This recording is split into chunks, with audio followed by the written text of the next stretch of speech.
السلام علیکم ورحمۃ اللہ وبرکاتہ۔ الحمدللہ وکفا والصلاۃ والسلام علی خاتم الانبیاء محمد مصطفیٰ احمد مجتبیٰ نور الخدا حبیبنا و حبیب رب کبریا وعلی آلہ و اصحابہ اجمعین۔ بسم اللہ الرحمن الرحیم۔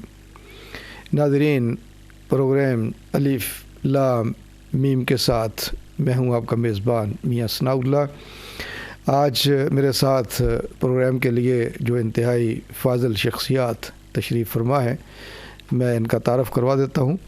ہمارے پہلے مہمان ہیں پروفیسر ڈاکٹر فضل اللہ صاحب۔ ڈاکٹر صاحب السلام علیکم۔ وعلیکم السلام ورحمۃ اللہ۔ جی ڈاکٹر صاحب ماشاء اللہ عالم دین ہیں، آپ بین الاقوامی اسلامی یونیورسٹی سے منسلک ہیں، آپ تدریس کے فرائض انجام دے رہے ہیں اور آپ اپنی فیکلٹی جو علوم عربیہ کی ہے اس کے ڈین کی ذمہ داریاں بھی ادا کر رہے ہیں۔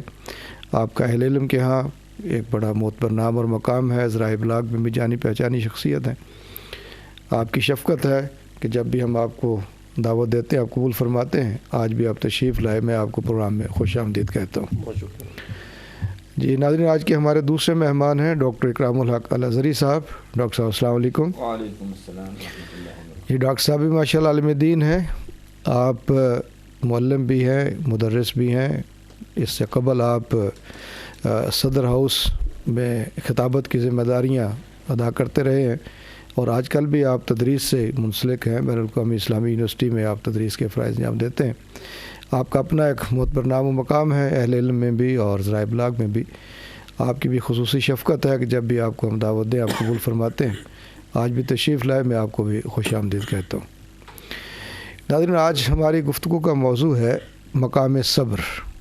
جی ناظرین، انسانی زندگی میں مختلف تکالیف کا آنا، مختلف طرح کی اس کو دکھ پہنچ جانا، یہ ایک قدرتی عمل ہے، لیکن دکھ اور تکالیف کے موقع پر انسان کا جو رد عمل ہے اور سب سے پہلا جو اس کا جس کو آپ کہتے ہیں کہ فرسٹ اس کا جو اس کے اوپر جو رد عمل آتا ہے وہ عکاسی کرتا ہے کہ اس کے جذبات، اس کے احساسات کیا ہیں۔ اگر تو اس وقت انسان دکھ اور تکلیف کے موقع پر بالخصوص ایک بندہ مومن وہ اپنے جذبات پر قابو رکھتا ہے، احساسات پر قابو رکھتا ہے اور وہ کوئی جزا فضا کرنے کی بجائے، اللہ کے گلے شکوے کرنے کی بجائے وہ یہ سمجھتا ہے کہ یہ مشیت الہی ہے جس کے تحت یہ سارا کچھ ہو رہا ہے، تو یہ اس کی ایک بہترین صفت یعنی صبر ظاہر ہوتی ہے۔ لیکن اس کے برعکس اگر وہ جزا فضا کرنا شروع کر دیتا ہے، اللہ رب العالمین کے گلے شکوے کرنا شروع کر دیتا ہے، تو کہا جاتا ہے کہ یہ بے صبری کا مظاہرہ کر رہا ہے اور اللہ رب العالمین کو یہ بات پسند نہیں ہے۔ اور یہ جو پہلا تاثر ہے، جو پہلا اس کا ایک امپریشن ہے، وہ اصل میں کاؤنٹ ہوتا ہے کہ وہ کیا ہے۔ اگر وہ صبر کرتا ہے اور جب بھی اس کو دکھ تکلیف پہنچتا ہے تو اس کا مقام اللہ کے ہاں بہت ہے، اللہ کے ہاں اس کا اجر بھی بہت ہے۔ یہ وہ بندہ مومن کی صفات میں سے اعلیٰ ترین صفت ہے کہ جو انبیاء اکرام علیہ السلام کی صفات میں سے پائی جاتی تھی اور بدرجہ اتم انبیاء اکرام علیہ السلام کے اندر موجود تھی۔ خاتم النبیین محمد کریم صلی اللہ علیہ وسلم کی حیات طیبہ بھی ہمارے سامنے ہے اور آپ کی زندگی کا ایک ایک ورق اس میں صبر کی بے شمار داستانیں ہمیں ملتی ہیں۔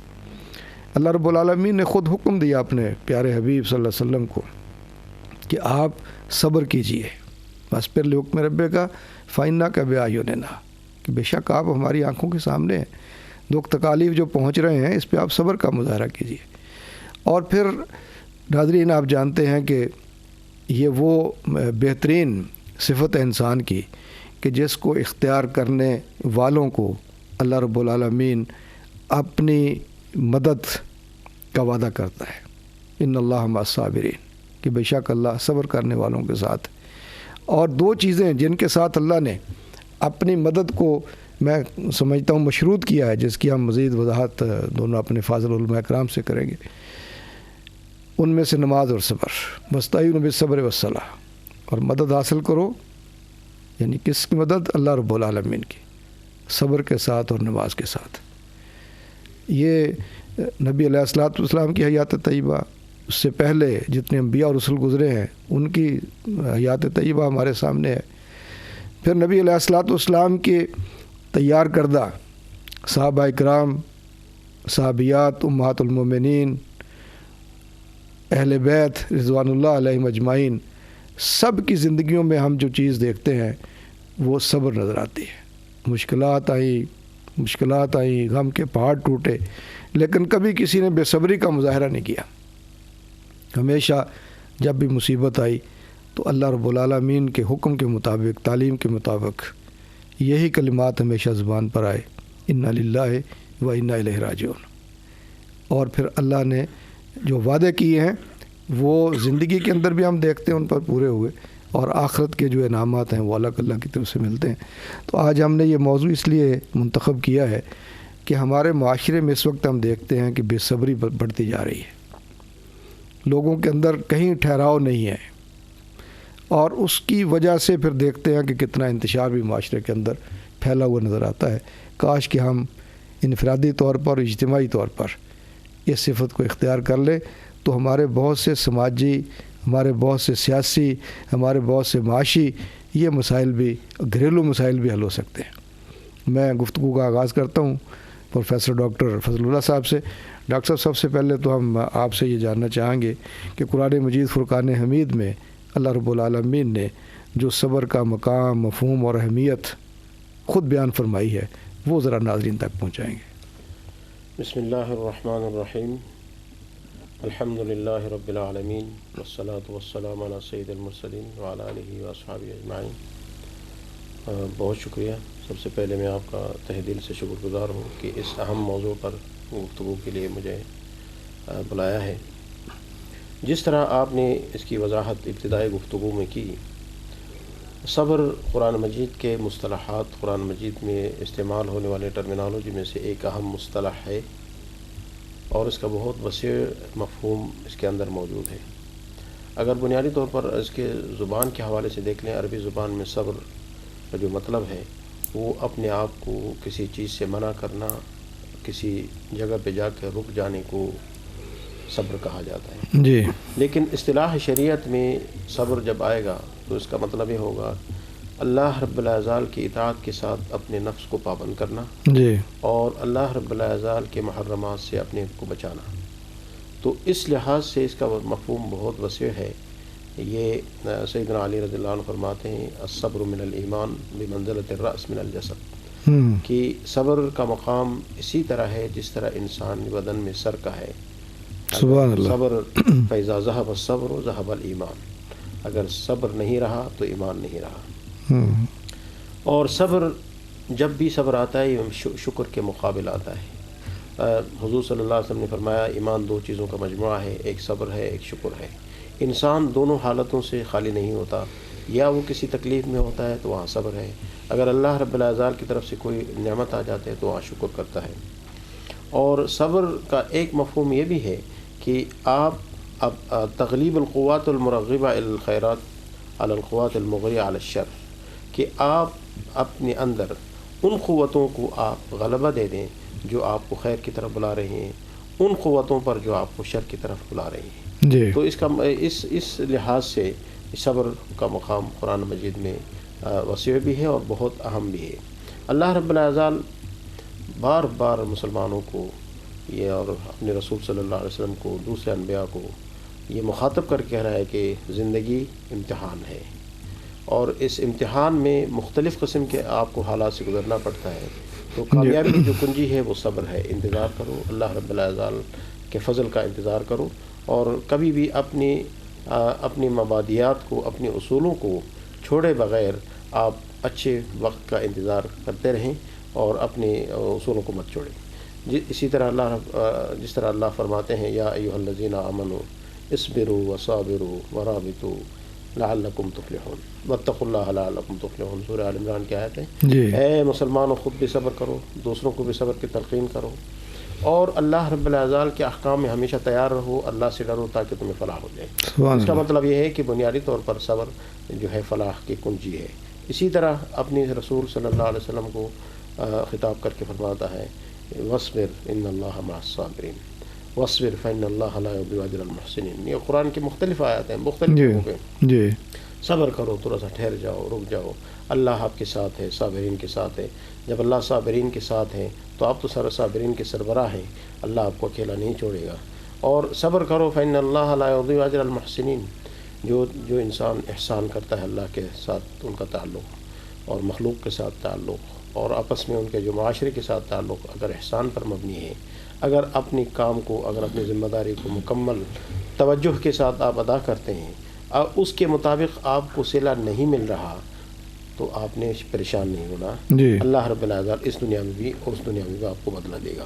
سبحان اسی طرح اللہ سبحان فرماتے ہیں وَاصْبِرْ إِنَّ وَعْدَ اللَّهِ حَقٌّ ہم، فَلَا يَسْتَخِفَّنَّكَ الَّذِينَ لَا يُوقِنُونَ. اللہ کے احکام کو تھامے رکھو، صبر کرتے رہو، اور کبھی بھی آپ کو وہ لوگ آپ کو نہ ڈرائیں جو اللہ پر ایمان نہیں رکھتے. اللہ آپ نے اکبر. اپنی اس پر راسخ ہو کے اپنی قدموں کو مضبوطی سے جمائے رکھنا ہے، اور کبھی بھی اللہ کے علاوہ کسی قوت سے آپ نے ڈرنا نہیں. جب سبحان آپ اللہ. حق پر ہیں تو غلبہ آپ ہی کا ہوگا. تو سبحان اس اللہ. بنیاد پہ ہم کہہ سکتے ہیں کہ صبر کی جو قرآن مجید کا جو مفہوم ہے انشاءاللہ بعد میں اس وسیع بھی ہے اور اس کی بہت اہمیت ہے. اور انسانی زندگی چونکہ مختلف قسم کی خواہشات، جی مختلف قسم کے جذبات سے عبارت ہے، اس کے اندر کمزوریاں ہیں، تو ان کمزوریوں پر غلبہ پانے کے لیے صرف ایک ہی وسیلہ ہے، وہ صبر ہے. اس لیے اللہ جس طرح آپ نے فرمایا وَاسْتَعِینُوا بِالصَّبْرِ وَالصَّلَاةِ، اللہ مشکل اکبر. کام ہے جی لیکن اللہ سے مدد سے کوئی چیز مشکل نہیں رہ جاتی. جی سبحان اللہ سبحان اللہ. ڈاکٹر صاحب آپ نے قرآن مجید فرقان حمید کی روشنی میں جو خود اللہ رب العالمین نے صبر کی اہمیت اور اس کے مفہوم کے بارے میں ہمیں تعلیمات دی ہیں، ان سے آگاہ فرمایا ہے. ناظرین، جیسے ڈاکٹر صاحب نے فرمایا ابھی کہ صبر ہی در حقیقت وہ میں سمجھتا ہوں کہ قوت اور طاقت ہے انسان کے اندر کہ جو اس کے پاؤں کو کہیں بھی ڈگمگانے نہیں دیتی. وہ کہیں استقامت کے ساتھ اگر کھڑا ہوتا ہے، جم جاتا ہے، ڈٹ جاتا ہے حق بات کے اوپر، تو وہ اس کے اندر صبر کی قوت ہے، یہ صبر کی صفت ہے جو اس کو ادھر ادھر نہیں ہونے دیتی. اور بڑی اچھی بات ڈاکٹر صاحب نے جو ابھی ارشاد فرمائی ہے کہ انسان کے اندر جو دو طرح کی جذبات پائے جاتے ہیں، دو طرح کی خواہشات پائی جاتی ہیں، ایک نیکی کرنے کی اور ایک برائی کی. تو نیکی کی راہ میں جتنی رکاوٹیں اور مشکلات آتی ہیں، جیسے آج کل سردی کا موسم ہے، صبح نماز پڑھنی مشکل ہے، ٹھنڈ ہے، پانی ہے ٹھنڈا ہے، گیس نہیں ملتی ہے، تو اس پر صبر کرتے ہوئے نیکی کی راہ پر گامزن رہنا. اور پھر جو اس کے سفلی جذبات ہیں، برے خیالات ہیں، مواقع ہونے کے باوجود ان پر قابو رکھنا اور اس راہ کو اختیار نہ کرنا، برائی کی راہ پر نہ جانا، صبر کی راہ اختیار کر لینا، اپنے آپ کو بچا کے رکھنا. تو ظاہر ہے کہ پھر وہی انسان، وہی بندہ مومن، اس کی شخصیت نکھر کر سامنے آتی ہے، اور اللہ رب العالمین ایسے لوگوں کو محبوب رکھتا ہے. جی ڈاکٹر اکرام الحق صاحب، یہ فرمائیے کہ ہمارے لیے جو آئیڈیل نمونہ ہے خاتم النبیین محمد کریم صلی اللہ علیہ وسلم کی حیات طیبہ، آپ نے جو ارشادات فرمائے صبر کے حوالے سے، ایک تو آپ کی عملی زندگی کے کچھ نمونے وہ آپ سے بعد میں جانیں گے، لیکن کچھ ارشادات آپ کے جو ہیں جس سے اس کی اہمیت واضح ہوتی ہے، ارشاد فرمائیے گا. بسم اللہ الرحمن الرحیم، الحمد للہ رب العالمین، والصلاة والسلام علی خاتم النبیین. اللہ آپ کو جزائے خیر دے کہ اس عظیم موضوع پر مجھے یہاں پر لپوشائی کے لیے آپ نے دعوت دی. آپ کا اور ادارے کا اس کے اوپر بہت شکریہ. رسول اللہ صلی اللہ علیہ وسلم یقیناً پوری انسانیت کے لیے اس پورے دنیاوی زندگی کے اس آخری وقت اور حصے میں جی انسانی زندگی کے جتنے بھی پہلو ہیں ان سب کے لیے ایک بہترین نمونہ بن کے آپ صلی اللہ علیہ وسلم تشریف لائے، اور اللہ تبارک و تعالیٰ نے آپ کے اندر وہ تمام صلاحیتیں اور صفات مکمل طور پر آپ کے ذات کے اندر ایسی ودیت فرما دی جی کہ آپ صلی اللہ علیہ وسلم ہر مقام پر اس کا بہترین نمونہ بن کر سامنے آئے.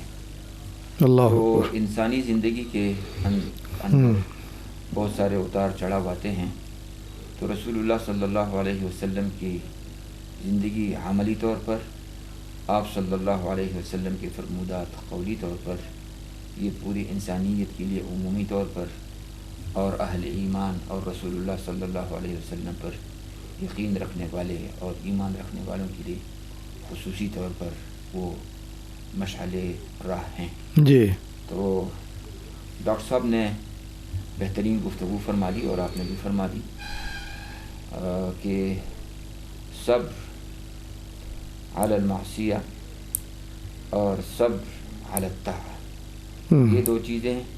ڈاکٹر صاحب نے اس کے اوپر سیر حاصل بحث کی، اور اس کے ساتھ اگر ہم ایک تیسری چیز بڑھا دیں، اور وہ ہے صبر علی المصیبہ، تو یہ تین چیزوں کا ایک بہترین مثلث بن جاتا ہے، جو انسانی زندگی کے اندر یہی تین پہلو ہیں، اور اس کے لیے رسول اللہ صلی اللہ علیہ وسلم کے بہت سارے اقوال اور فرامین موجود ہیں۔ جی بس ایک دو ارشاد آپ کے سامنے آ جائیں۔ جی صبر علی المصیبہ کی بات جی سب سے پہلے لے لوں تو رسول اللہ صلی اللہ علیہ وسلم، اس لیے کہ انسان اپنے آسائشوں کے اندر اللہ تعالیٰ کو، محسنین کو وہ بھول جاتا ہے، جی لیکن مصائب کے اندر انسان وہ بہت دفعہ وہ جزا فضا کرتا ہے۔ تو اس حالت میں رسول اللہ صلی اللہ علیہ وسلم کی اگر زندگی سے ایک مثال میں لے لوں کہ رسول اللہ صلی اللہ علیہ وسلم کسی راستے پر تشریف جا رہے تھے، جی اور ایک محترمہ خاتون کو آپ صلی اللہ علیہ وسلم نے ایک قبر کے پاس بیٹھے ہوئے روتے ہوئے آپ نے دیکھا، تو آپ صلی اللہ علیہ وسلم کو اندازہ ہوا کہ یہ کسی قبر کے پاس اپنے کسی ہر دل عزیز قریب کے جدائی کے اوپر اس وقت وہ جزا فضا کر رہی ہیں۔ جی تو آپ صلی اللہ علیہ وسلم نے صبر کی تلقین کی۔ اس خاتون نے آپ صلی اللہ علیہ وسلم کو پہچانا نہیں، اور آپ صلی اللہ علیہ وسلم سے اپنے راہ لینے کے لیے کہہ دیا کہ آپ اپنے راستے پر چلیں اور مجھے اپنے ہاتھ پر چھوڑ دیں۔ اسی وقت اس خاتون کو پتہ چلا کہ یہ تو رسول اللہ صلی اللہ علیہ وسلم اللہ آپ کو اسلامی تعلیمات سے نواز رہے تھے۔ جی تو وہ آپ صلی اللہ علیہ وسلم کے ہاں حاضر ہوئی، معذرت بھی کرنے لگی۔ تو آپ صلی اللہ علیہ وسلم نے مصیبت کے وقت صبر کرنے پر یہی فرمایا کہ الصبر عند الصدمۃ الاولی، جی کہ صبر وہ ہے کہ جو کسی بھی مصیبت کے ابتدائی وقت میں انسان کر لے تو اسی کے اوپر اجر بھی ہے اور اسی کے اوپر ثواب بھی ہیں۔ جی بعد میں آہستہ آہستہ انسان کے دل کا تو ویسے ہی جبیرہ ہو جاتا ہے، اور انسان ایسے کام کی باتیں وہ بھول بھی جاتا ہے۔ اسی طریقے سے رسول اللہ صلی اللہ علیہ وسلم نے یہ فرمایا ہے کہ اللہ تبارک و تعالیٰ فرماتے ہیں کہ اگر میں کسی انسان کو اس کے زندگی کے اندر اس کے بہترین دو چیزوں سے جو اس کے طرف بہت زیادہ محبوب ہیں، اور وہ اس کی دو آنکھیں ہیں مثال کے طور پر، جی جی اس سے میں محروم کر دوں اور وہ اس کے اوپر صبر کر لیتا ہے، تو آپ صلی اللہ علیہ وسلم نے اس صبر کے اوپر اللہ تبارک و تعالیٰ کی طرف سے جنت کا وعدہ فرمایا ہے کہ آپ صلی اللہ علیہ وسلم نے فرمایا کہ اللہ تعالیٰ نے فرمایا کہ اس کو جنت اللہ تبارک و تعالیٰ عنایت فرما دیں گے۔ جی رسول اللہ صلی اللہ علیہ وسلم کی زندگی کے اندر اسی طریقے سے ایک اور مثال بھی موجود ہے۔ عطا ابن رباح یہ فرماتے ہیں کہ مجھے عبداللہ ابن عباس رضی اللہ تعالیٰ عنہ نے فرمایا جی کہ کیا میں تجھے ایک جنتی خاتون نہ بتاؤں؟ تو رسول اللہ حضرت عطا ابن رباح نے عرض کیا کہ آپ ضرور فرما دیجئے۔ تو رسول اللہ صلی اللہ علیہ وسلم کے پاس ایک خاتون آئی تھی اور فرمایا کہ یہ جو کالی رنگ کی خاتون ہیں یہ جنتی خاتون ہیں۔ عرض کیا کہ کیسے؟ کہ وہ رسول اللہ صلی اللہ علیہ وسلم کے پاس حاضر ہوئی اور عرض کرنے لگی کہ اللہ کے رسول صلی اللہ علیہ وسلم مجھے مرگی کی بیماری ہیں، اور اس حالت کے اندر جب مجھے دورہ پڑتا ہے تو میرے سطر وہ کہ کھلنے کا پھر خطرہ ہوتا ہے، لہٰذا میرے لیے دعا کیجیے گا۔ جی تو رسول اللہ صلی اللہ علیہ وسلم نے ان کو صبر کی تلقین کی اور فرمایا کہ آپ صبر کیجیے گا۔ اس خاتون نے دوبارہ گزارش کی کہ آپ میرے لیے سطر کے نہ کھلنے کی آپ میرے لیے دعا کیجیے گا۔ جی تو رسول اللہ صلی اللہ علیہ وسلم نے ان کے لیے سطر نہ کھلنے کی دعا کی، اور اس کے ساتھ اس کو بھی صبر کرنے کی تلقین فرما دی کہ یہ اللہ تبارک و تعالیٰ کی ایک طرف سے ایک عظیم آزمائش ہے، جی اور اللہ کی طرف سے جب بھی آزمائش آ جائے تو اس پر انسان جب صبر کر لیتا ہے تو اس صبر پر دنیا میں بھی اس کو اجر مل جاتا ہے اور آخرت میں بھی.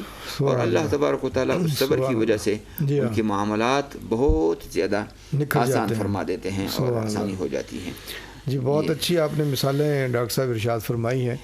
نبی علیہ الصلوۃ والسلام کی تعلیمات سے جو ہمیں پتہ چلتا ہے کہ صبر انسان کی زندگی میں، جیسے پہلے میں نے گزارش کی، کہ ایک نکھار پیدا کر دیتا ہے اور اللہ تعالیٰ کے قرب کا ذریعہ بنتا ہے، اس کی خوشنودی کا، رضا کا ذریعہ بنتا ہے. جیسے آپ نے مثال دی اس صحابیہ کی کہ اس نے کہا کہ میں بیمار ہوں، دعا فرمائیے، تو اللہ کے رسول نے فرمایا یا جنت لے لو یا صبر کر لو. تو اس نے کہا اللہ کے رسول مجھے جنت چاہیے. ہم تو اور معاملات میں الجھے ہوتے ہیں نا جی. تو کچھ آگے جا کر پھر پلٹی اور اس نے کہا اللہ کے رسول اتنی دعا کر دیجیے میرا ستر نہ کھلے. تو آپ نے فرمایا دیکھیں اس نے جنت بھی لے لی اور شفا بھی اللہ سے اس کو مل جائے گی صبر کے نتیجے میں. ڈاکٹر صاحب ابھی آپ فرما رہے تھے کہ صبر کی مختلف اقسام بھی قرآن مجید فرقان حمید کے اندر بیان کی گئی ہیں. ایک دو کا تذکرہ جیسے ڈاکٹر صاحب نے بھی کیا ہے. تو میں چاہوں گا کہ کتنی یہ انواع ہیں، یہ اقسام ہیں صبر کی، جس کے بارے میں خود رب کائنات ہماری رہنمائی فرماتے ہیں. بہت شکریہ ڈاکٹر صاحب نے، ڈاکٹر اکرام الحق صاحب نے اس کی طرف اختصار کے ساتھ اشارہ فرمایا ہے. جی جی. صبر کو اگر ہم اقسام لے لیں، اس کے 3 بنیادی اقسام ہیں. جی. اور ان تینوں اقسام کا پوری انسانی زندگی کے ساتھ اس کا تعلق بھی ہے اور وہ احاطہ کرتے ہیں. جی. سب سے پہلا صبر الصبر علی الطاعہ، کہ اللہ رب العزال کی فرمان برداری میں آپ بلوغ سے لے کر موت تک آپ اس پہ ڈٹے رہیں. جو نیکی کام آپ کرتے ہیں اس کو کرتے رہیں، حالات کچھ بھی ہوں. جی. جس طرح آپ نے مثال دی، سردی کی مثال دی یا گرمی کی مثال، جو بھی ہو، حالات جس طرح بھی ہوں، آپ نے شہادت علی الحق پہ کڑے ہونا ہے. یہ صبر فی الطاعہ ہے، اور یا صبر علی الطاعہ یہ مشکل کام ہے کہ ہمیشہ آپ اللہ رب العزال کے کو راضی کرنے کے لیے رسول اللہ صلی اللہ علیہ وسلم کی اطاعت پر منحصر زندگی گزارتے ہیں. تو اس پہ آپ کو بہت سے اپس اینڈ ڈاؤن، نشیب و فراز آتے ہیں. آپ کے جذبات مخالف آتے ہیں، آپ کے خواہشات کچھ اور چاہتے ہیں لیکن آپ نے ہر صورت میں دنیاوی منافع کو، دنیاوی وقتی فائدے کو پس پوش ڈال کر اللہ رب العزال کے حکم کو سامنے رکھ کر اس پہ ڈٹے رہنا ہے. ایک صبر یہ ہے. دوسرا صبر الصبر عن المعصیہ، اپنے آپ کو گناہوں سے بچانا. کہ ناپتول کرتے ہوئے ایک تاجر کے ذہن میں وہ آتا ہے کہ میں ابھی کسی کو دھوکہ دے سکتا ہوں، لیکن اس وقت رک جاتا ہے، نہیں، اللہ کا حکم یہ نہیں ہے. تو اسی لیے حضور صلی اللہ علیہ وسلم نے فرمایا کہ جو سچا تاجر ہوگا وہ قیامت کے دن شہیدوں اور انبیاء کے ساتھ اٹھے گا. اس لیے کہ اس کا ہر لمحہ صبر کے ساتھ گزرتا ہے. مواقع آتے ہیں لوگوں کو دھوکہ دینے کے، ناپتول میں کمی کرنے کے، ملاوٹ کرنے کے، لیکن وہ صرف اس لیے نہیں کرتا کہ اللہ رب العزال کا حکم کہ نہ حکم عدولی نہ ہو جائے. یہ صبر عن المعصیہ ہے. اور صبر کی آخری قسم جو ہمارے ہاں مشہور ہے وہ الصبر عند المصیبہ ہے. کہ اللہ رب العزال کی مرضی سے کے بغیر تو کوئی کام ہوتا نہیں ہے. اگر آپ کا کوئی عزیز فوت ہو جائے، آپ کے مالی نقصان ہو جائے یا جانی نقصان ہو جائے، زندگی میں کوئی آپ کو بہت بڑے شوق سے گزرنا پڑے، تو اس کو اللہ کی رضا سمجھ کر، اللہ رب العزال کے ہاں یہ سمجھ کر کہ یہ اس فیصلے میں یقیناً میرے لیے بہتر ہے. عسیٰ ان تکرہوا شیئا فہو خیر لکم وعسیٰ ان تحبوا شیئا فہو شر لکم. کہ بہت سے انسان سمجھتا ہے کہ یہ نعمت ہے، لیکن وہ نعمت نہیں ہوتا. وہ صوفیاء کے ہاں کہتے ہیں کہ بسا اوقات نعمت آپ کے لیے خطرہ ثابت ہوتا ہے، اور بہت سی مصیبتیں آپ کے لیے دنیا اور آخرت کی کامیابی کا ذریعہ سمجھتے ہیں ہوتے ہیں. انسان کی نظر چونکہ کوتاہ ہے، انسان سامنے دیکھتا ہے، اللہ رب العزال دیوار کے پیچھے جو کچھ ہے اس کا بھی اس کو پتہ ہے. تو اس وجہ سے بسا اوقات بظاہر مصیبت جب آتی ہے تو انسان واویلا کرتا ہے، بے صبر ہو جاتا ہے. تو ایک مسلمان اور اس کو اپنے اللہ کی رضا سمجھ کر انا للہ و انا الیہ راجعون کر کے کہتے ہیں اگر مجھ سے اگر کوئی تھوڑا سا نقصان ہو گیا تو کیا ہو گیا، اصل زندگی تو آخرت ہے. تو اللہ کی طرف رجوع کر کے وہ تقرب اللہ حاصل کرتا ہے. یہ بنیادی 3 قسم ہیں. جی ڈاکٹر اکرام الحق صاحب، اس پہ کافی بات ماشاءاللہ ہوگی. آپ نے اختصار سے بات کی تھی، ڈاکٹر صاحب نے کافی وضاحت سے فرما دیا. نبی علیہ الصلوۃ والسلام کی حیات طیبہ ظاہر ہمارے لیے ایک بہترین نمونہ ہے، اور آپ کے صبر کی مثالیں جیسے میں نے گزارش کی کہ لمحہ بلمحہ ہمیں آپ کی زندگی کے اندر ملتی ہیں، حیات طیبہ کے اندر ملتی ہیں. لیکن ڈاکٹر صاحب یہ کیا معاملہ ہے کہ ہم مسلمان نبی علیہ الصلوۃ والسلام سے والہانہ محبت بھی رکھتے ہیں، آپ کی زندگی کو اپنا آئیڈیل بھی سمجھتے ہیں. بالخصوص اگر ہم پاکستان کی بات کریں تو عشق رسول سے ہر آدمی جو ہے وہ سرشار نظر آتا ہے، لیکن اس کے باوجود ہمارے معاشرے کے اندر بے صبری کیوں بڑھتی جا رہی ہے؟ کیا اس کے اسباب کیا ہیں؟ بنیادی طور پر تو رسول اللہ صلی اللہ علیہ وسلم کے ساتھ قولی طور پر محمد الرسول اللہ کہہ کر اور اقرار کر کے یہ اپنے عقیدت کا اظہار ہے. جی.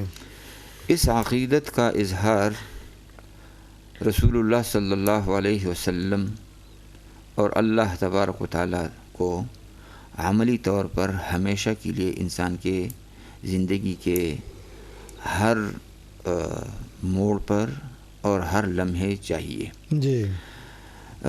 صحابہ کرام رضوان اللہ علیہم اجمعین کی جو جماعت تھی آپ صلی اللہ علیہ وسلم کی، وہ تعلیم یافتہ تھی اور وہ ایک بہترین نمونہ اور مثال کے طور پر ہم ان کو اسی طریقے سے پیش کر سکتے ہیں. جی.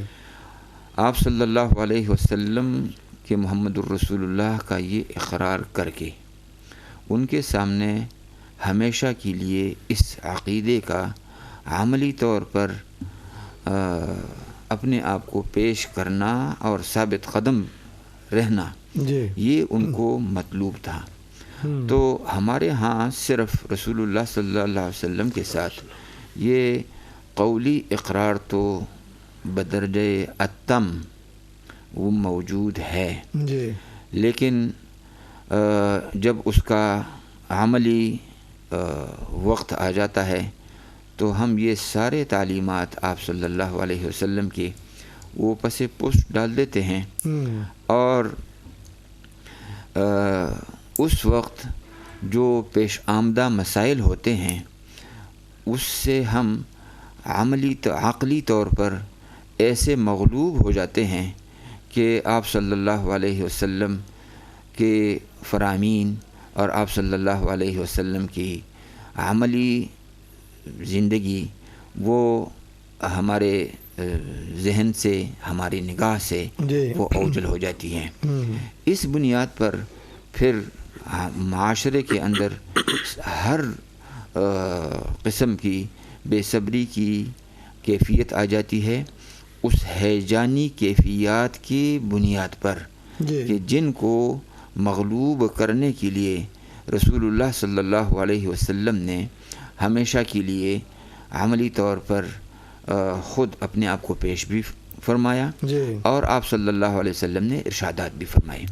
میں اگر اس میں عرض کر دوں تو رسول اللہ صلی اللہ علیہ وسلم کی عملی زندگی میں اگر آپ صلی اللہ علیہ وسلم ایک دفعہ کسی غزوے سے واپس تشریف لاتے ہیں اور سارے صحابہ کرام جو مجاہدین کی ایک جماعت تھی وہ قیلولہ کرنے کے لیے، آرام کرنے کے لیے ادھر ادھر نکل جاتے ہیں کہیں سایہ تلاش کرنے کے لیے، تو آپ صلی اللہ علیہ وسلم بھی اکیلے ایک درخت کے نیچے وہاں پر آرام کرنے کے لیے تشریف فرما ہو جاتے ہیں.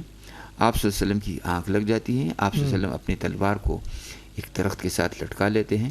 اتنے میں کوئی ایک دشمن وہ فرصت پا کے آپ صلی اللہ علیہ وسلم کی ہی تلوار کو لے کے وہ کھڑا ہو جاتا ہے کہ معاذ اللہ آپ صلی اللہ علیہ وسلم کو شہید کر دیا جائے، قتل کی جائے. آپ صلی اللہ علیہ وسلم کی آنکھ کھل جاتی ہے اور وہ شخص کپ کپاتے ہوئے اس کے ہاتھ سے وہی تلوار وہ گر جاتی ہے. آپ صلی اللہ علیہ وسلم اس کو اٹھا لیتے ہیں اور یہ فرماتے ہیں کہ اب آپ بتائیں کہ آپ کو مجھ سے کون بچائے گا، کہ جبکہ پہلے رسول اللہ صلی اللہ علیہ وسلم نے اسی شخص کے اسی سوال کا جواب یہی دیا تھا کہ مجھے اللہ بچائے گا. تو رسول اللہ صلی اللہ علیہ وسلم اس وقت اکیلے بھی اس شخص کے لیے کافی ہو سکتے تھے کہ اس سے انتقام لے لیتے اور آپ صلی اللہ علیہ وسلم اس کو قتل کر دیتے، لیکن آپ صلی اللہ علیہ وسلم نے اپنے جذبات کو قابو میں رکھتے ہوئے اس شخص کو وہیں پر رکھا، اور پھر جب اس سے پوچھا کہ آپ کو تمہیں مجھ سے کون بجھائے گا؟ تو کوئی جواب نہیں ملا. اللہ. اور پھر صحابہ کرام رضوان اللہ علیہم اجمعین کی جماعت کے سامنے اس کو پیش کیا گیا اور آپ صلی اللہ علیہ وسلم نے فرمایا کہ یہ شخص اسی طریقے سے آیا اور اس نے یہ سارا کام کیا. صحابہ کرام رضوان اللہ علیہم اجمعین آپ کے ایک اشارے کے وہ منتظر ہوتے تھے. تو وہ اگر آپ صلی اللہ علیہ وسلم اشارہ فرماتے تو ان کی خون آشام تلواریں اس کے لیے وہ باہر آتی اور اس کو قیمہ بنا دیتی. لیکن آپ صلی اللہ علیہ وسلم اس صورت میں بھی اس شخص کے ساتھ عفو معافہ کا معاملہ فرما دیتے ہیں اور اپنے جذبات پر قابو رکھتے ہوئے صبر سے کام لیتے ہیں. تو اس طریقے سے رسول اللہ صلی اللہ علیہ وسلم کی زندگی کے اندر بہت ساری مثالیں یوں پائی جاتی ہیں جس کے اوپر ہم روشنی ڈالیں گے. بنیادی بات آپ نے جو فرما دی نا کہ اصل میں ہمارا تعلق نبی علیہ الصلوۃ والسلام سے قولی تو ہے کہ ہم اقرار کرتے ہیں، محبت کے دعوے بھرتے ہیں. ہمارے واعظین جب خاص طور پہ ربیع الاول کا مہینہ آتا ہے یا اسکولوں میں بچوں کو بھی عام تقاریر میں بھی ہمارے جو زعماء ہیں جو قائدین ہیں وہ یہ واقعات تو بیان کرتے ہیں کہ نبی صلی اللہ علیہ وسلم نے رستے میں کانٹے بچھانے والی کو بھی معاف کر دیا، جسم اطہر پر اوجڑی رکھنے والوں کو بھی معاف کر دیا، گردن مبارک میں کپڑا ڈال کر اس کو بالکل ایسے یعنی اذیت پہنچانے والوں کو بھی معاف کر دیا، طائف میں بھی سب کو معاف کر دیا، فتح مکہ پر سب کو معاف کر دیا. لیکن عملی میدان میں ہم ان سارے واقعات کو جانتے ہوئے بھی، ان پر ایک طرح سے ایمان رکھتے ہوئے بھی ان کو اختیار کرنے کے لیے تیار نہیں ہے کہ ہم خود بھی معاف کرنے کا اپنے اندر کو داعیہ پیدا کریں کہ چھوٹی چھوٹی کوتاہیوں کو، لغزشوں کو ہم معاف کر دیں اور درگزر کا معاملہ کریں. جی ڈاکٹر فضل اللہ صاحب، ظاہر ہے کہ جو اتنا بڑا یعنی یہ کام ہے، مشکل کام ہے، یعنی جذبات پر قابو رکھنا، جیسے ابھی آپ نے فرمایا ڈاکٹر صاحب نے بھی، تو ظاہر ہے کہ پھر اس مشکل کام پہ اللہ تعالیٰ نے اجر بھی کافی رکھا ہوگا. بالکل آپ نے درست فرمایا. قرآن مجید کے عمومی مطالعے کے یہ سامنے نظر آتا ہے جی کہ اللہ رب العزال کے ہاں صابرین کا بہت بڑا پروٹوکول ہے جی، اور اس کا تعلق اخروی زندگی سے ہے، ابدی زندگی سے ہے. میں ایک چند آیات آپ کے سامنے کوٹ کروں گا، پھر اس سے آپ کا اندازہ ہو جائے گا ناظرین کو بھی اور سامعین کو بھی. جی جی. اللہ ارشاد فرماتے ہیں والذین صبروا ابتغاء وجہ ربهم واقاموا الصلاة واتقوا وانفقوا مما رزقناهم سرا وعلانیہ ویدرؤون بالحسنۃ السیئۃ اولئک لهم عقبی الدار.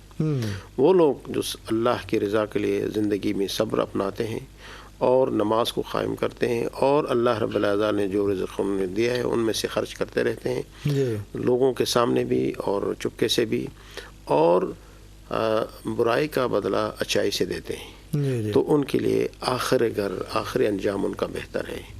یہ سورہ رعد کی آیت ہے. ایک اور آیت میں اللہ فرماتے ہیں انی جزیتہم اليوم بما صبروا انہم هم الفائزون، کہ میں نے جو جزا ان کو دیا ہے یہ اس بنیاد پہ دیا ہے کہ انہوں صبر کرتے تھے. جی.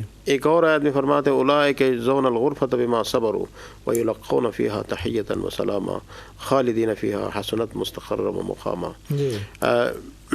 اللہ کے نیک عباد الرحمن کی صفات کے آخر میں اللہ فرماتے ہیں یہ لوگوں کو یجزون الغرفۃ، بہت بڑا ان کو بدلہ دیا جائے گا، VIP کمرہ دیا جائے گا، وہ اس کا کیونکہ انہوں نے صبر کیا تھا. یجزون الغرفۃ کا جنت میں جو ایک علیحدہ کمرہ جس طرح اسٹیٹ گیسٹ جو ہوتا ہے اس کا پروٹوکول ہوتا ہے. وَيَلْقَوْنَ فِيهَا تَحِيَّةً وَسَلَامًا، اور اللہ رب العزت ان کا استقبال فرشتوں کے ذریعے ان کو شاباش کر کے ان کے لیے جو خوش آمدید کے کلمات ادا کرتے ہوئے سلام السلام علیکم کہتے ہیں ان کا استقبال جنت میں کریں گے اور یہ ہمیشہ رہیں گے. اور دوسری آیت میں فرماتے ہیں وَجَزَاهُمْ بِمَا صَبَرُوا جَنَّةً وَحَرِيرًا، اللہ رب العزت ان کی صبر کی وجہ سے ان کو جنت دیں گے اور ان کو ریشم کے کپڑے دیں گے. إِنَّمَا يُوَفَّى الصَّابِرُونَ أَجْرَهُمْ بِغَيْرِ حساب، اللہ رب العزت صابرین کو بغیر حساب کے دیتا ہے. جب اللہ کہتا ہے بغیر حساب کے، ان تمام آیات کا خلاصۃ الخلاصہ یہ ہے کہ چونکہ صبر کا تعلق پوری زندگی پر محیط ہے، انسان نے اتباع کرنی ہے صبر کی بنیاد پر، گناہوں سے بچنا ہے صبر کی بنیاد پر، مصیبتوں پہ اللہ کے رضا پہ راضی رہنا ہے صبر کی بنیاد پر. چونکہ پوری زندگی انہوں نے ایک کنٹرول زندگی گزاری ہے، اپنی مرضی کو اللہ کے مرضی پر قربان کیا ہے، تو اللہ رب العزت قیامت کے دن ان کو ان کی اپنی مرضی کے مطابق بدلہ دے گا اور وہ اللہ اپنی شان کے مطابق دے گا. تو چونکہ یہ عمل پوری زندگی پر محیط ہے اور مشکل کام ہے. ہمیشہ جذبات سے لڑنا ہے، اپنی خواہشات سے لڑنا ہے، اور کبھی کبھی معاشرے سے بھی لڑنا ہے، اور حکومت وقت سے بھی لڑنا پڑتا ہے. اسی وجہ سے اس کی جو جزا ہے وہ غیر معمولی ہے، اور صبر کرنا انبیاء کا شیوہ ہے. یہ جو ہے اسی لیے حضور سے فرماتے ہیں الانبیاء اشد البلاء عند اللہ الانبیاء ثم الامثل فالامثل. دنیا میں مصیبتیں سب سے زیادہ انبیاء پہ آتی ہیں، پھر اس کے بعد اولیاء پہ آتے ہیں، پھر اس کے بعد جو لوگ نزدیک ہوتے ہیں انبیاء کے طرز عمل پر ان لوگوں پہ آتے ہیں. سبحان اللہ. ڈاکٹر صاحب نے بڑی خوبصورت ایک دنیاوی مثال دے کر کے سمجھایا ہے کہ یہ جو سٹیٹس انسان کو ملتا ہے دنیا کے اندر ملتا ہے کسی مرتبے کی وجہ سے، ٹھیک ہے نا جی، اور پھر اس کا استقبال اس سٹیٹس کی بنیاد پر کیا جاتا ہے. جیسے میں نے ابھی کہا تھا کہ بہت زیادہ VVIP پروٹوکول، آپ نے پروٹوکول لفظ استعمال کیا، یعنی ان آیات میں بھی یہی چیز ہے نا، تو کہتے ہیں جی اس کو جو ہے نا ریڈ کارپیٹ پروٹوکول دیا گیا، ٹھیک ہے نا جی، سرکاری ہے فلاں ہے اس میں. لیکن جب اس کا یہ سٹیٹس یعنی ختم ہو جاتا ہے، مقام مرتبہ ختم ہو جاتا ہے، تو ساتھ ہی اس کا پروٹوکول بھی ختم ہو جاتا ہے. لیکن ناظرین اللہ کے ہاں جو سٹیٹس متعین ہوتا ہے صبر کرنے والوں کا، وہ کبھی ختم نہیں ہوتا. یعنی وہ استقبال جو وہاں جنت میں جس کا نقشہ ڈاکٹر صاحب نے قرآن مجید فرقان حمید کی آیات کی روشنی میں کھینچا ہے کہ وہاں جو ریڈ کارپٹ استقبال ہوگا، وہاں جو فرشتے تحیہ اور سلام پیش کرنے والے ہوں گے، اللہ کے انعامات ہوں گے، وہ کبھی ختم ہونے والے نہیں ہیں. پھر تو حقیقی سٹیٹس وہ ہے کہ جو صبر کی بنیاد پر ایک بندہ مومن کو مل جائے. جی ڈاکٹر الازہری صاحب یہ فرمائیے کہ یہ انعام و اکرامات تو قرآن مجید فرقان حمید میں اللہ رب العالمین نے آخرت کے لیے بیان کیے ہیں، تو ظاہر ہے کہ ہمارا دین تو دنیا کے اندر بھی ہمیں وہ سب کچھ بتاتا ہے، سکھاتا ہے، جس میں دنیا بھی آسان ہو جاتی ہے آخرت کے ساتھ ساتھ. تو پھر صبر کے اثرات انسان کی اپنی زندگی پر اور پھر اجتماعی طور پر معاشرے میں کیا مرتب ہوتے ہیں؟ دیکھیے، ہم شروع سے یہی کہتے چلے آ رہے ہیں ابھی تک کہ رسول اللہ صلی اللہ علیہ وسلم ہمارے لیے اسوہ حسنہ ہیں. جی اگر ان اس طریقے سے دنیاوی طور پر صبر کے جو نتائج مرتب ہوتے ہیں وہ ہم آپ صلی اللہ علیہ وسلم کی زندگی ہی کے اندر تلاش کریں کہ آپ صلی اللہ علیہ وسلم نے کس کس مقام پر صبر فرمایا، اور اس صبر کے نتیجے میں اللہ تبارک و تعالیٰ نے کن کن نعمتوں سے، کن کن آسائشوں سے، کن کن آسانیوں سے نوازا، اور کیا بہترین نتیجے آئے. تو وہ ہمارے لیے مشعل راہ ہے، اور پھر اسی کے اوپر ہم صبر کرتے ہوئے اپنے معاشرے کو بھی ویسے بنا سکتے ہیں. اس لیے آپ صلی اللہ علیہ وسلم ہی ہمارے لیے نمونہ ہے. آپ نے طائف کا ذکر کیا، تو رسول اللہ صلی اللہ علیہ وسلم ایک بہت ہی امید کے ساتھ مکے والوں کے ایذار رسانی سے تنگ آ کر ان کی طرف تشریف لے گئے تھے کہ اگر طائف کے بڑے بڑے لوگ وہ اسلام کو قبول کر لیں تو باقی لوگوں کے لیے وہ نمونہ بن جائے گے، اور وہ الناس علی دین ملوکہم کے اس کلیے کے اوپر کہ لوگ اپنے بڑوں کے دین کے اوپر ہوتے ہیں، اس کے راستے پر چلتے ہیں، تو باقی بھی چلنا شروع کر دیں گے. لیکن انہوں نے بجائے اس کے کہ آپ صلی اللہ علیہ وسلم کو بحیثیت ایک مہمان کے مہمان نوازی کرتے، انہوں نے خود بھی آپ صلی اللہ علیہ وسلم کو تکلیف پہنچائی، اور یہ کہ وہاں کے نوجوانوں اور اوباشوں کو لگا کر آپ صلی اللہ علیہ وسلم کو اتنی تکلیف دی کہ آپ صلی اللہ علیہ وسلم کے جوتے مبارک بھی وہ خون آلود ہو گئے. اسی کے ساتھ رسول اللہ صلی اللہ علیہ وسلم کی زندگی میں حدیبیہ کا جو واقعہ ہے وہ بہت ہی اہم واقعہ ہے صبر کا، اور پھر اس کے نتائج کا، کہ رسول اللہ صلی اللہ علیہ وسلم تشریف لاتے ہیں عمرے کے لیے اپنے صحابہ کے ساتھ، لیکن آپ کو راستے میں روک دیا جاتا ہے.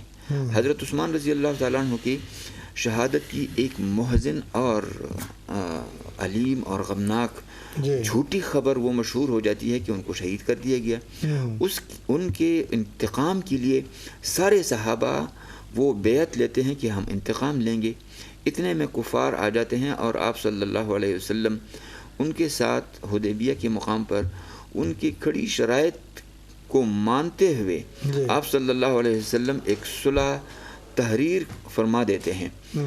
وہ اگر چاہتے تو اسی وقت آپ صلی اللہ علیہ وسلم مکہ کو فتح بھی فرما سکتے تھے اور ان سے انتقام بھی لے سکتے تھے. 10 سال کی مدت کے لیے یہ صلح ہوئی اور آپ صلی اللہ علیہ وسلم نے تمام صحابہ کرام رضوان اللہ علیہم اجمعین کے جذبات کو، حضرت علی رضی اللہ تعالیٰ عنہ، حضرت عمر رضی اللہ تعالیٰ عنہ، باقی صحابہ رضوان اللہ کے جذبات کو اتنا کنٹرول کیا اور قابو میں دیا کہ جس کی وجہ سے اس کے نتائج پھر دور رس وہ آئے. حضرت عمر رضی اللہ تعالیٰ عنہ رسول اللہ صلی اللہ علیہ وسلم کو یہ عرض کرنے لگے کیا ہم حق پہ نہیں ہیں، وہ باطل پہ نہیں ہیں، ہمارے شہداء اگر گریں گے تو وہ جنت میں نہیں جائیں گے، ان کے مردے اس وقت جنگ کے ساتھ وہ جہنم میں نہیں جائیں گے. سب پہ رسول اللہ صلی اللہ علیہ وسلم نے ہاں فرمایا. ان کو چھوڑ کے حضرت عمر رضی اللہ تعالیٰ عنہ ابو بکر کے پاس حاضر ہوتے ہیں کہ رسول اللہ صلی اللہ علیہ وسلم یہ کچھ کرنے جا رہے ہیں، تو انہوں نے ان کو صبر کی تلقین دی. صبر سے کام لیا گیا. وہ معاہدہ کفار نے خود 2 سال کے بعد توڑ دیا اور فتح مکہ کے لیے اس صبر کے اوپر راستہ ایسے ہموار ہوا کہ 2 سال کے بعد وہ فتح حاصل ہوئی اور مکہ پورے کا پورا وہ فتح ہوا. اور پھر اس کے 2 سال بعد اگلے یعنی 1 سال بعد اعلان کیا گیا کہ اس کے بعد اب کوئی بھی کافر وہ حج کے لیے یا زیارت کے لیے نہیں آئے گا. اور اس کے بعد اس صبر کا تقاضا یہ ہوا کہ پورا کے پورا معاشرہ ایک تو امن اور سکون کا اس صبر کی بنیاد پر ہی گہوارہ بن گیا اور اسلام کے دعوت کے لیے وہ راستے اسی صبر ہی کی بنیاد پر اسی طریقے سے وہ ہموار ہو گئیں. اللہ تعالیٰ نے فتح مبین عطا کر دی اور فتح مبین عطا ہو گئی. اور پھر یہ ہے کہ مسلمانوں کا ہر گھر وہ انہی صبر کی بنیاد پر وہ امن سکون کا وہ گہوارہ بن گیا اور سارے کے سارے لوگ وہ ایک دوسرے کے اسی طریقے سے قریب آتے گئے اور یہ سارے کا سارا وہ صبر کا ہی نتیجہ ہے. جی ڈاکٹر صاحب ماشاء اللہ آپ نے یعنی جس نسبت سے پورا یہ صبر کا فلسفہ بتایا ہے وہ نبی علیہ الصلوۃ والسلام کی ذات گرامی اور آپ کی تربیت یافتہ صحابہ ہیں. تو ناظرین دیکھیے ڈاکٹر صاحب نے جیسے رہنمائی کی ہے کہ ایک فرد جب صبر اختیار کرتا ہے تو اس کی زندگی میں ایک ٹھہراؤ ہوتا ہے اور اس کی زندگی نکھر کر سامنے آتی ہے اور میں سمجھتا ہوں کہ اس کی زندگی ایک باوقار اور پرروب شخصیت کی صورت میں سامنے آتی ہے جو آدمی صبر کا دائی ہوتا ہے. ادروائز اس کی زندگی میں ٹھہراؤ نہیں آتا اور اس کی زندگی میں اللہ کی طرف سے روب اور دبدبہ نہیں آ سکتا جب تک کہ وہ صبر نہیں کرتا اللہ کے لیے. اور پھر جیسے ڈاکٹر صاحب نے معاشرے کے بارے میں بتایا کہ اگر معاشرے کے اندر اجتماعی طور پر صبر کا دائیا عام ہو جائے، صبر کا چلن عام ہو جائے، خاص طور پہ زعماء اور لیڈروں کے اندر، تو پھر آپ دیکھیں کہ حیات طیبہ میں کیا بتاتی ہے کہ اس کے نتیجے میں ریاست کا استحکام اور ریاست کے اندر تمام شعبوں کا استحکام، وہ معاشی ہوں، وہ معاشرتی ہوں، وہ سیاسی ہوں، وہ صبر کے بغیر نہیں آ سکتا. اور آج ہمیں وطن عزیز پاکستان کے اندر اسی بات کی ضرورت ہے کہ نبی علیہ الصلوۃ والسلام کی سیرت طیبہ کو سامنے رکھتے ہوئے، آپ کے فرمودات کو سامنے رکھتے ہوئے اور اللہ رب العالمین کے پاک کلام کو سامنے رکھتے ہوئے، جیسے دونوں ہمارے بزرگ علماء کرام نے رہنمائی فرمائی ہے، سامنے رکھتے ہوئے انفرادی اور اجتماعی طور پر صبر کی راہ اختیار کریں تو ہم بہت سے مصائب سے نجات حاصل کر سکتے ہیں. جی ڈاکٹر فضل اللہ صاحب، قرآن مجید فرقان حمید میں اللہ رب العالمین نے صبر کو یعنی اولو العزم ایک کام کہا ہے اور اولو العزم پیغمبروں کے ساتھ جو جن صفات سے جوڑا ہے وہ صبر ہی سامنے آتا ہے. تو کیا یعنی ہمیں انبیاء اکرام علیہ السلام کی زندگیوں سے پتہ چلتا ہے کہ صبر کے کس مقام پر وہ تھے اور کتنے بہترین نمونے ہمارے سامنے آتے ہیں؟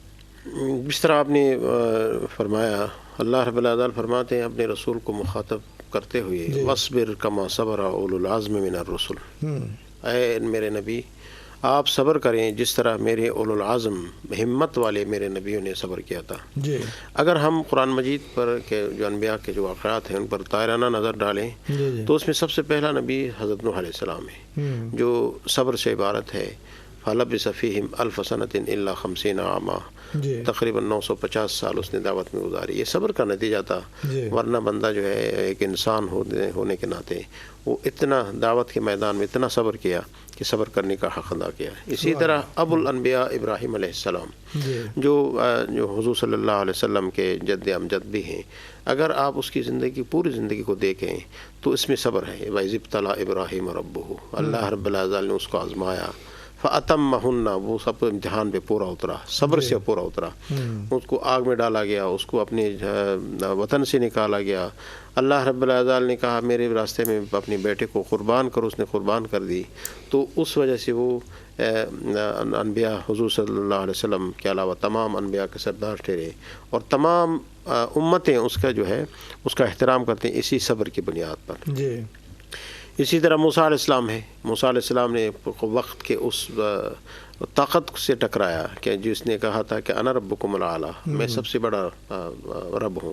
تو موسیٰ علیہ السلام نے صبر سے اس کا مقابلہ کیا، اور انجام کار کے طور پر اللہ رب العزت نے ان کو فتح دی.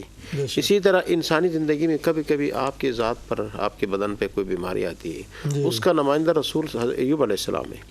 ایوب علیہ السلام کے بارے میں آتا ہے کہ اللہ رب العزت نے ان کو سب کچھ دیا، لیکن اللہ آزمائش کے طور پر اللہ نے دوبارہ واپس بھی لیا، حتیٰ کہ صحت بھی اس کی متاثر ہو گئی. اور علماء تفسیر میں یہ کہتے ہیں کہ صبر کرتے رہے. جب بیماری زبان پہ پہنچی تو انہوں نے یہ اللہ سے کہا، یا اللہ میں جس زبان سے آپ کا یاد کرتا تھا وہ بھی نہیں ہو سکا. ربی انی لما مسنی الضر وانت ارحم الراحمین. یہ کہا کہ یا اللہ مجھے تکلیف پہنچی ہے. یہ بھی نہیں کہا کہ آپ نے پہنچائی ہے. ادب کا تقاضا ہے.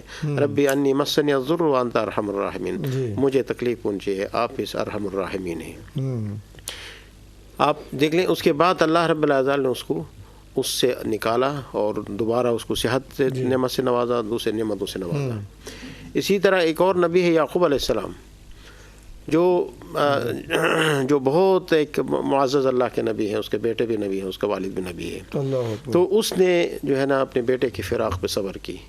وَبِيَضَّتْ عَيْنَاهُ مِنَ الْحُزْنِ، اس کے آنکھوں کی بینائی چلی گئی اس کے، لیکن صبر کیا. یوسف علیہ السلام نے صبر کیا جیل کے اندر، اور اللہ رب العزت نے اس کو دنیا اور دنیاوی و اخروی نعمتوں سے نوازا. تو انبیاء حقیقت میں جس طرح میں نے پہلے کہا، جو رسول اللہ صلی اللہ علیہ وسلم کے سب کے سردار ہے، دنیا میں کوئی ایسا انسان جس نے ترقی پائی ہو، جس نے کامیابی پائی ہو، جس نے دنیا کی امامت کی ہو، اس میں بنیادی فیکٹر ہے وہ صبر ہے، ٹھہراؤ ہے. بدقسمتی سے جس طرح آپ نے فرمایا، ہم ملک پاکستان جس دور سے گزر رہا ہے، بدقسمتی سے ہمارے علماء، ہمارے دانشور، ہمارے زعماء، سیاسی زعماء، معاشی طور پر کام کرنے والے دکاندار، انفرادی طور پر، اجتماعی طور پر ہمارے اندر صبر کی قلت ہے. ہر بندے کو جلدی ہے، اپنی باری کا کوئی صبر نہیں کرتا، ٹھہرتا نہیں ہے کہ اللہ رب العزت کوئی بہترین وقت کا انتظار نہیں کرتا. یہی اصل امتحان ہے کہ ہم بحیثیت قوم، انفرادی طور پر، اجتماعی طور پر توبہ کی ضرورت ہے، اللہ کی طرف واپس آنے کی ضرورت ہے، کہ اپنے زندگی میں ٹھہراؤ. راتوں رات امیر بننے کی خواہش اور سب سے زیادہ طاقتور بننے کی خواہش، یہ ایسی چیزیں ہیں جو صبر کے منافی ہیں. بے شک. تو اس وجہ سے جو ہے ہمیں ضرورت تھی اس بات کی ہے کہ ہمیں ان انبیاء کے نمونوں کو سامنے رکھیں. والعاقبۃ للمتقین، اور والعاقبۃ للصابرین، صبر کرنے والوں، عاقبت صبر کرنے والوں کا ہے. تو اس پر اگر یقین رکھیں تو کوئی ساری زندگی آسان ہو جائے گی. سبحان اللہ، سبحان اللہ. جی ناظرین، ڈاکٹر صاحب نے کتنی خوبصورت باتیں بھی کی ہیں، اور ایک بہترین دعا، یا ربی انی مسنی الضر وانت ارحم الراحمین، یہ آج ہم اپنی بیماریوں کے لیے بھی پڑھ سکتے ہیں، اللہ سے مانگ سکتے ہیں، اور اللہ تعالیٰ ایسے ہی شفا دینے پر قادر ہے جیسے اپنے محبوب نبی کو عطا کر دی تھی. ناظرین، وقت پروگرام کا ختم ہوا چاہتا ہے. بہت سی باتیں تھیں اور کرنے کی جو رہ گئی ہیں. میں شکر گزار ہوں اپنے دونوں فاضل مہمانوں کا، پروفیسر ڈاکٹر فضل اللہ صاحب کا اور ڈاکٹر اکرام الحق الازہری صاحب کا، کہ آپ تشریف لائے، آپ نے وقت دیا اور آج کے اس خوبصورت موضوع پر، انتہائی اہم موضوع پر میرے ناظرین کی رہنمائی کی ہے. ناظرین، ہم نے اس کے مثبت پہلو صبر کے بہت سے دیکھے ہیں. جو بے صبری کے نقصانات ہیں وہ ہم سب سامنے دیکھ رہے ہیں. کہ بے صبری کے نتیجے میں انسان کی اپنی شخصیت کے اندر انتشار پیدا ہوتا ہے. بے صبری کے نتیجے میں انسان خود متزلزل رہتا ہے ہمیشہ، یعنی اس کی اپنی شخصیت ڈیمیج ہوتی ہے اس سے، بے صبری سے. جیسے بھی ڈاکٹر صاحب نے فرمایا، کبھی وہ بے ایمان مشہور ہوتا ہے، بددیانت مشہور ہوتا ہے، وہ دیکھتا نہیں ہے، لیکن اس کی شخصیت کس طرح سے اندر سے کھوکھلی ہوتی چلی جاتی ہے، روحانی طور پر، اخلاقی طور پر، اور لوگوں کی نظروں میں بھی اس کا مقام گرتا جاتا ہے.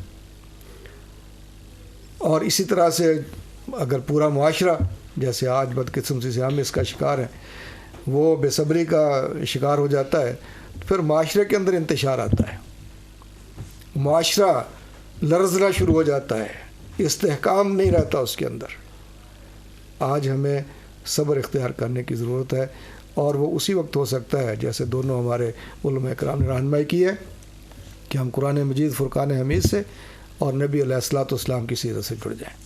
اللہ رب العالمین ہمیں عمل کی توفیق عطا فرمائے. میاں ثناء اللہ کو اجازت دیجیے. اللہ حافظ.